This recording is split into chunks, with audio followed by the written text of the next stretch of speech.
शुभ संध्या प्रिय मित्रों, आपका YouTube रिसीवर्स स्क्रीन पर स्वागत है। जो ये वीडियो देखते हैं मैं उनके लिए तहे दिल से खुश हूँ। इस वीडियो में हम समझेंगे बुढ़ापे का कारण क्या है, वो क्यों शुरू होती है और कैसे इससे निपट सकते हैं।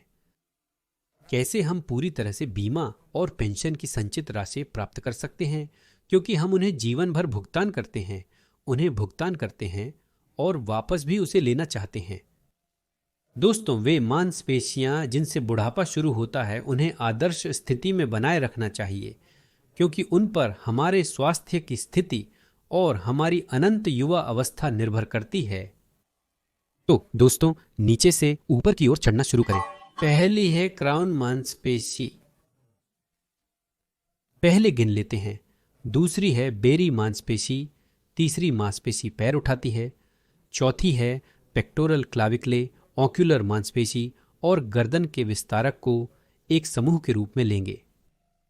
और एक गुप्त पांचवी मांसपेशी है जिसके बारे में केवल सबसे जिज्ञासु अनुयायी ही जानेंगे। प्रिय मित्रों, उसके बारे में हम बाद में चर्चा करेंगे। तो नीचे से ऊपर की ओर चलते हैं। क्राउन की मांसपेशी, इसका क्या महत्व है आप पूछेंगे, और इसका महत्व यह है, मैं जवाब देता हूं कि यह हमारे रक्त परिसंचरण में बहुत बड़ा योगदान देती है। तो दोस्तों ध्यान दें, हमारे पास हृदय की मांसपेशी होती है जो अपनी कार्यप्रणाली से हमारे रक्त को शरीर में परिसंचरण करने की क्षमता प्रदान करती है। महाधमनी हमारे हृदय से निकलती है, फिर यह धमनियों, धमनिकाओं, केशिकाओं में विभाजित हो जाती है और हमारे शरीर की प्रत्येक कोशिका को ऑक्सीजन से समृद्ध धमनियों के रक्त से आपूर्ति करती है। रक्त द्वारा कार्य पूर्ण होने पर यह शिरापरक प्रणाली में एकत्र होता है और यहाँ एक समस्या उत्पन्न होती है। सबसे दूर का बिंदु पर भी गुरुत्वाकर्षण बल का हम पर प्रभाव पड़ता है। सबसे जटिल स्थान जहां से रक्त बहता है, यह आपके पैर हैं और यहाँ सब कुछ आपके साथ दिलचस्प है। ऐसा है कि नसों में रक्त बहता है और नसों के पास एक विशेष प्रणाली होती है ताकि विपरीत प्रवाह और ठहराव को रोका जा सके। यह नसों की वॉल्व प्रणाली है। यहाँ रक्त जाता है नसों से, हाँ, वॉल्व ओप खुल गया, यहाँ से वह गुजरी, हाँ, और वॉल्व एक बंद हो गया वापस, ताकि वह नीचे न गिरे। लेकिन यह सब तभी काम करेगा जब रक्त परिसंचरण में मांसपेशियां मदद करेंगी। मांसपेशियों का काम, क्राउन की मांसपेशी द्वारा यह कार्य विशेष तौर पर किया जाता है। पिंडली की मांसपेशी एक पंप की तरह होती है। तनाव में होने पर यह नसों को संकुचित कर रक्त को ऊपर की ओर वापस भेजती है। पिंडली की मांसपेशी दुर्भाग्य से कमजोर होने लगती है और सही काम करना बंद कर देती है। सोलियस मांसपेशी इसकी जगह काम करती है।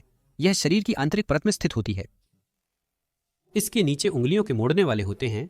इसके नीचे पिछली टिबियल मांसपेशी होती है जो एक साथ ही इंटरोनीशियस मेम्ब्रेन को भी मजबूत करती है और छोटी टिबिया को हिलने नहीं देती और पिंडली की मांसपेशी का काम करवाती है। यह सीधे रक्त परिसंचरण से जुड़ा होता है।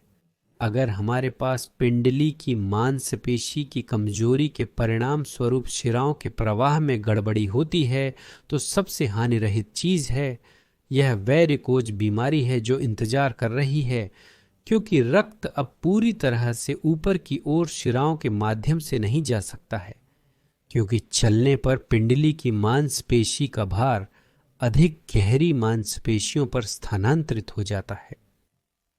उनके लिए यह बहुत कठिन होता है, इसलिए ये मांसपेशियां पिंडली की तरह काम नहीं करती हैं। पिंडली की मांसपेशी कभी तनाव में आती है, कभी आराम करती है। सॉलुस और अन्य गहरी मांसपेशियों के साथ पतली मांसपेशियां, उंगलियों के मोड़ने वाले, पीछे की बड़ी पिंडली की मांसपेशी, आंशिक रूप से सॉलुस मांसपेशी, उन्हें लगातार अपना तनाव बनाए रखना पड़ता है। इस ऐंठन के कारण गहरी नसें दब जाती हैं और खून को सतही उपचर्म नसों के माध्यम से बहना पड़ता है। इसके कारण उनका विस्तार होता है और हम यहाँ वेरिकोज बीमारी देखेंगे। और मिडिल लेवल पर वे 20,000 रूबल या उससे ज़्यादा कमाते हैं। स्किल फैक्ट्री का एक करियर सेंटर भी है जहां आप रिज्यूम बना सकते हैं या इंटरव्यू दे सकते हैं और अपने सपनों की नौकरी पा सकते हैं। और अगर ऐसा नहीं हुआ तो स्कूल आपकी कोर्स फी वापस देगा। तो अब वक्त है स्पेशलिस्ट बनने का, जिन्हें सर्वश्रेष्ठ कंपनियां ढूंढ रही हैं। विवरण में दिए लिंक पर जाएं, साइन अप करें और सबसे इन डिमांड कोर्स को करें। और मेरे दर्शकों के लिए 45% की छूट अलेक्सीव प्रोमो कोड के साथ। देखिए दोस्तों, मान लीजिए हमारे पास एक ऐसी प्रणाली है जैसे हीटिंग सिस्टम। यहाँ हमारे पास आपके साथ एक बॉयलर है जिसमें पंप है, यह गर्म पानी को गर्म करता है। खून को पानी समझ लीजिए और पंप की मदद से सभी पाइपों के माध्यम से धमनी रक्त की तरह प्रवाहित करता है। और यह सबसे दूर का बिंदु है, सबसे कठिन पहुंचने वाला स्थान। और अगर यहाँ हमारे पास इस कठिन पहुंचने वाले स्थान में एक पाइप भी है जो किसी चीज से जाम हो गया है, यहाँ पर नसों की जड़ें दब जाती हैं। हाँ, बहुत संकीर्ण पाइप या कुछ बाधा है। कुल मिलाकर यहाँ से प्रवाह में बाधा है। तो यह प्रणाली, यहाँ बॉयलर में पंप, उसे अधिक दबाव बनाना पड़ता है ताकि इस रक्त को धक्का दे सके। और वही प्रणाली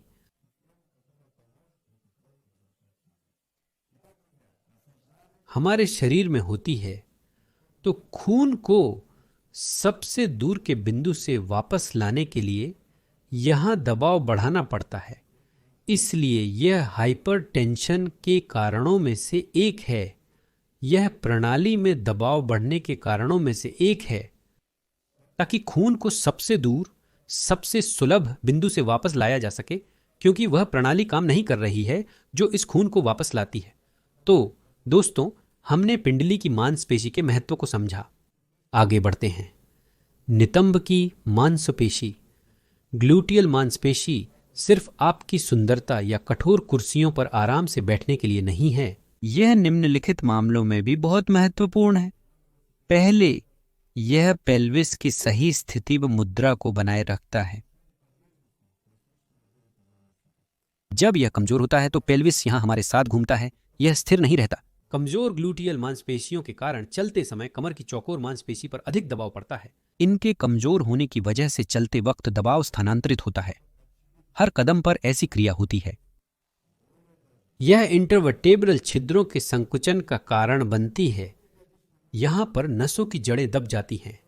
दर्द, गठिया, कमर के हिस्से में गतिशीलता की कमी, श्रोणि की स्थिति में परिवर्तन के साथ और रिफ्लेक्सिव रूप से ऊपरी हिस्से में स्थिति बदल जाती है और पूरा रीढ़ अपनी स्थिति बदल लेता है।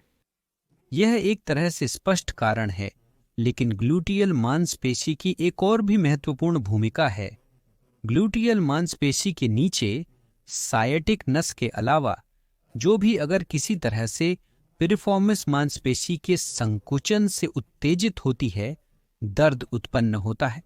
वहां रक्त वाहिकाएं, नसें भी होती हैं जो श्रोणि के अंगों, प्रजनन प्रणाली के अंगों, मूत्र जनन प्रणाली को इनर्वेट करती हैं।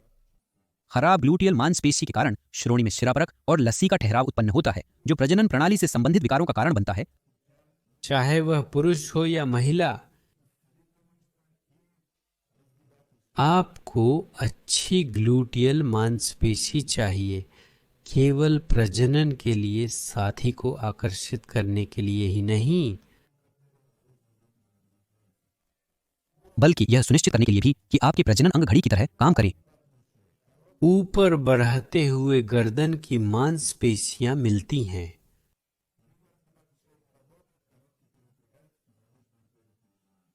यह स्टर्नोक्लेडोमास्टॉइड मांसपेशी और गर्दन का विस्तारक है। ये दो मांसपेशियां हमारे मस्तिष्क के रक्त प्रवाह में महत्वपूर्ण भूमिका निभाती हैं। स्टर्नोक्लेडोमास्टॉइड मांसपेशी के नीचे हमारी कैरोटिड धमनी गुजरती है। सामान्य कैरोटिड धमनी बाहरी और आंतरिक शाखाओं में विभक्त होती है। लंबे गर्दन के विस्तारक के नीचे छोटे गर्दन के विस्तारक यहां हमारी वर्टेब्रल धमनी की स्थिति को प्रभावित करते हैं।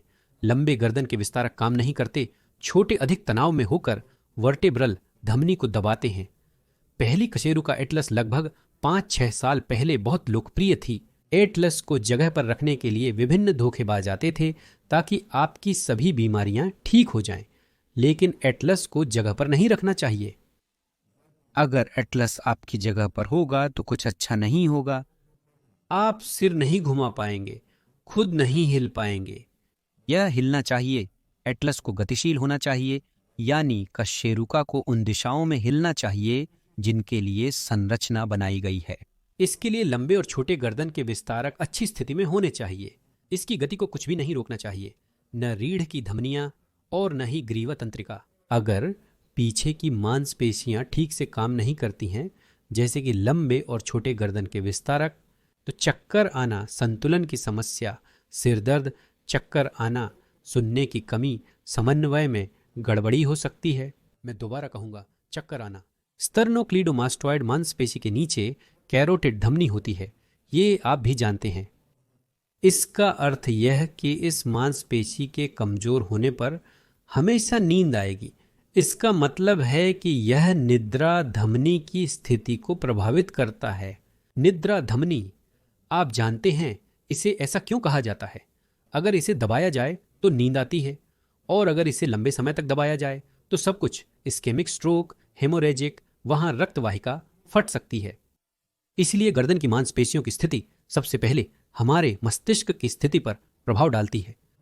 दृष्टि के अंगों, गंध के अंगों, सभी इंद्रियों के अंगों, यहां तक कि सभी आंतरिक अंगों के कामकाज के नियमन पर भी। इसलिए गर्दन की मांसपेशियों की स्थिति सबसे पहले हमारे मस्तिष्क की स्थिति पर प्रभाव डालती है, क्योंकि यह सब मस्तिष्क के काम से जुड़ा होता है। स्मृति और कुछ नया याद रखने की क्षमता भी मस्तिष्क के रक्त प्रवाह से जुड़ी होती है। अगली मांसपेशी कंधे की हड्डी को उठाने का काम करती है। कंधे की हड्डी को उठाने वाली मांसपेशी दुर्भाग्य से काफी जल्दी खराब हो जाती है। इसे हमेशा अच्छी स्थिति में रखना चाहिए, क्योंकि यह एक ऐसी मांसपेशी है जो जल्दी बूढ़ी हो जाती है और कार्य क्षमता खो देती है। यह कंधों के आगे और नीचे की ओर खिसकने के रूप में प्रकट होता है। यह मांसपेशी कंधे की ऊंचाई को बनाए रखने का कार्य करती है। जब हम कुछ करते हैं, दो मांसपेशी काम करती है। ट्रेपेजियस और स्कैपुला उठाने वाली मांसपेशियां काम करती हैं। हमारे अधिकांश हाथ की गतिविधियां आगे की ओर होती हैं, इसलिए हम शायद ही कभी पीछे की ओर हाथों का उपयोग करते हैं। मुख्यतः आगे काम करने की वजह से विशिष्ट मांसपेशियों पर बड़ी लोडिंग करनी चाहिए, जो स्कैपुला को आदर्श स्थिति में उठा सके, क्योंकि जब यह नीचे जाती है तो ऊपरी पसलियों पर अत्यधिक दबाव होता है। वे आपके साथ हिलना बंद कर देते हैं और हमारे साथ आपके फेफड़ों की मात्रा कम हो जाती है। हम पूरी तरह से सांस नहीं ले सकते। यह गर्दन की गतिशीलता को भी प्रभावित करता है। अप्रत्यक्ष रूप से रक्त आपूर्ति और मस्तिष्क की स्थिति को प्रभावित करता है और फेफड़ों के कार्य को भी। सांस अंदर बाहर नहीं कर सके, फेफड़ों में ठहराव होता है, कुछ भी अच्छा नहीं है। ओनेक्सिजन के स्तर में कमी से मस्तिष्क की रक्त आपूर्ति घट जाती है और हमारी जिंदगी छोटी हो जाती है। इसलिए हमें इन सभी मांसपेशियों को आदर्श स्थिति में रखना चाहिए। तो दोस्तों, अब हम इन सभी मांसपेशियों को न केवल ठीक करेंगे, बल्कि उन्हें बहुत अच्छी स्थिति में लाएंगे। हम क्राउन की मांसपेशी से शुरू करेंगे, जिसके महत्व के बारे में आप पहले से ही जानते हैं, इसलिए इसके साथ सम्मान से पेश आएं। पिंडली की मांसपेशी पर काम करने के लिए हम एक विशेष मालिश रोलर लेते हैं। मालिश के लिए स्पेशल रोलर लेट जाते हैं और हमारा काम पूरी पिंडली की मांसपेशी पर काम करना है। यदि आपने विभिन्न मायोफेशियल तरीकों को देखा है तो इस तरह से मांसपेशी को रोल किया जाता है, यानी आगे पीछे। यह एक बेकार तरीका है। आपको अकीलीज टेंडन से शुरू करके मांसपेशी को विशेष रूप से पार्श्व रूप से काम करना होगा और पूरी मांसपेशी को 3 भागों में विभाजित करना होगा। यहां आपके पास आंतरिक भाग, मध्य और बाहरी भाग होगा और प्रत्येक रेखा पर आप ऊपर उठते हैं, यानी आप अपनी पिंडली की मांसपेशी पर पार्श्व तंतु पर प्रभाव डालते हैं। प्रत्येक भाग को काम करते हैं। यदि आपको कोई दर्दनाक भाग मिलता है, डर, तो आप उस पर रुकते हैं। पिंडली की मांसपेशी पर आप 5 मिनट तक रुक सकते हैं। आपने दर्दनाक बिंदु पाया और उसे काम कर रहे हैं। यदि काफी दर्द ना हो तो आप काम शुरू कर सकते हैं और इस तरह आप इस मांसपेशी को घुटने के मोड़ तक काम करते हैं। तीनों लाइनों पर ऐसा करना जरूरी है। आप इसे एक साथ दोनों पैरों पर भी कर सकते हैं, लेकिन एक पैर पर करना बेहतर है, यानी दाएं बाएं को अलग अलग। यदि आपको अब दर्द नहीं हो रहा और मांसपेशियां अच्छी स्थिति में हैं, तो आप पैर पर अधिक दबाव डालने के लिए इस तरह से पैर रख सकते हैं और इसी तरह आप पिंडली की मांसपेशी पर भी काम करते हैं। हर बिंदु इस मांसपेशी के हर रेशे को आपकी आदर्श स्थिति में होना चाहिए, क्योंकि आप पहले से ही जानते हैं कि यह रक्त आपूर्ति प्रणाली, रक्त परिसंचरण प्रणाली पर कितना शक्तिशाली प्रभाव डालता है। यानी आपका हर दर्दनाक बिंदु दर्द करना बंद कर देना चाहिए, क्योंकि इससे पैरों से रक्त का प्रवाह और पिंडली की मांसपेशी की स्थिति पर निर्भर करता है। अगले चरण में यदि रोलर से कुछ भी महसूस नहीं होता है तो विभिन्न आकार की गेंदों का उपयोग करें। शुरू में बड़ी गेंद का इस्तेमाल करें, क्योंकि छोटी गेंद ज्यादा दर्द देगी, और वही जब आप इसे रखते हैं तो यहां अधिक सटीक प्रभाव होगा। आपने दर्दनाक बिंदु पाया और उस पर काम कर रहे हैं। आप अपनी पिंडली की मांसपेशी को 3 दिशाओं में दबाते हैं। फिर आप दूसरी टांग का भी इसी तरह उपयोग कर सकते हैं। गेंद अधिक सटीक प्रभाव देती है तो पिंडली की मांसपेशी पर काम कर लिया। अब इसे खून से भरना है, उस पर भार डालना है। इसके लिए एक व्यायाम है। हम पहले से जानते हैं कि पिंडली की मांसपेशी कई हिस्सों से बनी होती है और इसलिए हमें इस मांसपेशी के बाहरी और आंतरिक हिस्सों पर भार डालना चाहिए। उस स्थिति में जिसमें आप यह व्यायाम करेंगे, ऐसा होना चाहिए कि आपके शरीर का वजन लोड हो। इस मांसपेशी को पूरे शरीर के वजन से लोड न करने के लिए आगे की ओर झुकें, ताकि अधिक दोहराव कर सकें, क्योंकि इस व्यायाम में दोहराव की संख्या महत्वपूर्ण है। तो आप झुकते हैं, वजन को आगे ले जाते हैं और हमारी गति इस प्रकार होगी। हम पंजों पर खड़े होंगे, लेकिन कुछ स्थितियां होंगी। पहली, पैरों को संकीर्ण रखें और इस स्थिति में आपके साथ पंजों पर उठना शुरू करें। तो मैं ऐसा करता हूं ताकि आपको दिखा सकूं और आप इस स्थिति में करेंगे, क्योंकि यहां यह महत्वपूर्ण है कि मांसपेशी पूरी तरह से शरीर के वजन के नीचे काम करे, बल्कि थोड़ी राहत के साथ। और यहां आपको ध्यान देना होगा, आपको यह सुनिश्चित करना होगा कि आपकी एड़ी पूरी तरह से ना गिरे, ताकि मांसपेशी गति के दौरान लौट के और यहां पकड़ते हैं जब तक मांसपेशी में जकड़ जाए। फिर 15-20 सेकंड के लिए हरक। और अगला दोहराव आप उस स्थिति में करते हैं जब आपके पैर थोड़े चौड़े होते हैं, कंधों की चौड़ाई पर, और वही आप करते हैं। आप नीचे झुकते हैं, पंजों पर उठते हैं, लेकिन एड़ी को पूरी तरह से नहीं रखते। हम मांसपेशियों को रक्त से भर देते हैं। अगली स्थिति, पैरों को एड़ियां साथ लगाकर और पंजे बाहर की ओर रखें। आप अपनी एड़ी पर खड्डे होते हैं और पंजा नीचे नहीं करते। अगली स्थिति में आप कंधों की चौड़ाई की दूरी पर खड्डे होते हैं और आप ऊपर नीचे होते हैं। इस तरह हम पिंडली के अंदरूनी हिस्से पर दबाव डालेंगे। तो दोस्तों, हमने पहली मांसपेशी के बारे में जाना जो बुढ़ापा रोकती है, और अगर ये ढंग से काम न करे तो बुढ़ापा आता है। अभी भी कुछ मांसपेशियां बची है।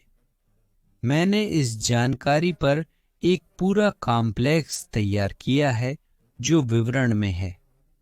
अगली मुलाकात तक हम खेल खेलते हैं, माता पिता की मदद करते हैं, हम लाइक करते हैं, टिप्पणियां लिखते हैं